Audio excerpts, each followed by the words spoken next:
Hello everyone, আসসালামু আলাইকুম।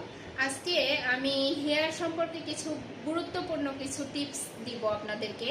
যারা আমাদের কাছে already deep shining, rebonding, Botox, keratin, smoothening service যারা নিয়েছেন, তারা অনেক সময় আমাকে বিভিন্ন সময় আমাদের ইনবক্সে যারা মেসেজ করেন, আপু কিভাবে ট্রিটমেন্ট করব, কোন প্রোডাক্ট দিয়ে আমরা বাসায় বসে একটু হেয়ার কেয়ার করতে পারবো, তাদের উদ্দেশ্যে আমি বলে থাকি যাদের হেয়ার ন্যাচারালি অনেক বেশি ড্রাই অ্যান্ড ড্যামেজ হয়ে গিয়েছে রিবন্ডিং এবং ডিপ শাইনিং করার পরে, তারা আপনারা বাসায় বসে একটু হেয়ারটাকে একটু যত্ন করেন, দেখবেন আপনাদের হেয়ারটা অনেক বেশি সফট এবং শাইনিং হয়ে যাবে।